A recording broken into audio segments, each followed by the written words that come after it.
Congress party వచ్చింది, కరువు వచ్చిందని మాజీ మంత్రి సూర్యాపేట బీఆర్ఎస్ ఎమ్మెల్యే జగదీష్ రెడ్డి వ్యాఖ్యానించారు. ఆ మాట అనడానికి ఇక అన్నందినోడు అయితే ఎవడయ్యాడు. ప్రతి మనిషికి ప్రకృతి ప్రకారము ఎప్పుడు వర్షాలు ఎప్పుడు రావాలి, ఎండ ఎప్పుడు రావాలి, తర్వాత చలి ఎప్పుడు రావాలి అనేది అది దేవుడిచ్చిన ప్రకృతి వైఫల్యం. అది ఈయన అంటే అది అది కుదిరేది కాదు. అది అనే విధానంగానే తెలియని మనిషి అయినా అరే మీరు 10 సంవత్సరాలు చేస్తే కానీ ఎవరికి చూపించలే కదరా నాయన. ఏ మినిస్టర్లను లోపల రానియలే, కమిషనర్లను రానియలే, ఏ పోలీస్ డిపార్ట్మెంట్ను మొత్తం నానా రకాలుగా వాడుకున్నారు. తర్వాత మీరు ఏం చేసిరని 10 సంవత్సరాలు లెక్క 3 నెలలు ఎక్కడ? ఒక సంవత్సరంలో క్వార్టర్లీ అంటే ఏంటంటే 3 నెలలు రా బాబు. నువ్వు మాట్లాడే మాట అది అర్థం కాకుండా మాట్లాడుతున్నావు నువ్వు. 3 నెలలు వచ్చేదిన వాళ్ళ ఇచ్చిన మేనిఫెస్టోని అయితే 4 రిలీజ్ చేసిరు కదా. బ్రహ్మాండంగా 30,000 జాబులు ఇచ్చారు కదా. నువ్వేమని ఇచ్చినావు అని చూపిస్తావా నీ ముఖానికి?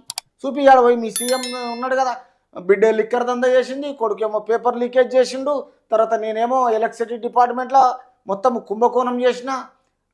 అవి చూపిండి. హరీష్ రావు ఏమో మిషన్ భగీరథ, మిషన్ కాకతీయ, సంతోషమో ఇది దాన్ని ఏమో టానిక్ దందా, ఒక వైన్ షాప్కు పర్మిషన్ తీసుకొని 11 షాపులు మెయింటైన్ చేసిన ఘనత అవినీతి పరులు మొత్తానికి మీరే. అర్థమవుతుందా? రాష్ట్ర ప్రజలు అన్నీ గమనిస్తున్నారు, చూస్తున్నారు. గమనించవలసిన విషయం వినేది మీరు చేసినవి అన్నీ తప్పుడు. దాన్ని ఇప్పుడు బాగా చేస్తే మీకు పేరు వస్తుందని చూస్తున్నారు. ఎంత పెద్ద కళాకారులు అనుకున్నారు. మీరు చేసిన అవకతవకలు, మీరు వాడిన పరమచండాలం, మీరు వాడింది 1,00,000 కోట్లు నాశనం చేసిన ఘనత మీది. తెలంగాణ ప్రజల ఉసురు ఊరికే ముట్టదు మీకు. ఏ కేసులు పెట్టలే.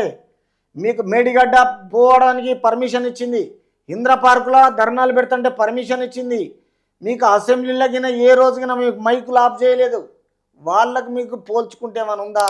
మధ్యలో వచ్చిన వాళ్ళు మీకు అసలు అవగాహనమే లేదు రాజకీయంలో. కేసీఆర్నే దరిదాపులో ఏ నాయకుడు రానియలేదు అంటే అందులో మీరు ఒక కొత్తిమీర కాదు. మీకు ఏం రాజకీయం ఉందని, ఏం చేస్తారని. కాంగ్రెస్కు ఒక జాతీయ పార్టీ, ఆ జాతీయ పార్టీకి ఏం చేయాలి విధి విధానాలు అన్నీ ఉన్నాయి. మీ ప్రాంతీయ పార్టీని మీరు ఎన్నిసార్లు మలుచుకున్నా మీకు ఏది రాదు. ఎందుకంటే మీకు మాటల సంబరం తప్ప ఏముండదు, చేతల సంబరం ఏముండదు మీ దగ్గర. తప్పుడు మాటలు మీరు మాట్లాడతారు. తప్పుడు మాటలు మాట్లాడి వాళ్ళ మీద కేసులు పెడుతున్నారంటారు. ఏ కార్యకర్తల మీద పెట్టలే, అందరినీ సరి సమానంగా చూస్తారు. మీ లెక్క కాదు. ఈరోజు మీది వాళ్ళది చరిత్ర పోల్చుకుంటే మీకు ఒక విధి విధానం లేని మనుషులు మీరు. తర్వాత కాగా 2 రోజుల్లో నల్గొండ భువనగిరి ఎంపీ స్థానాలకు అభ్యర్థులను ప్రకటిస్తామన్నారు. మీకు కార్యకర్తలే దొరకరు, డబ్బు ఖర్చు పెట్టలేరు. ఉన్న డబ్బును ఎవరన్నా నిలబడితే కింద వాడు ఓడిపోతాడని భయానికి వెనకపోతే మీరు నిలబడతారన్నారు. అయిపోయింది. బీజేపీకి మీరు సపోర్ట్ చేయాలి తప్ప మీది కోడిగుడ్డు మీద జీరో. మీకు ఏమీ లేదు, ఎవరు రారు. మీకు అయిపోయింది మీ పని. మీ పార్టీ ఉండదు. గుర్తుపెట్టుకోండి.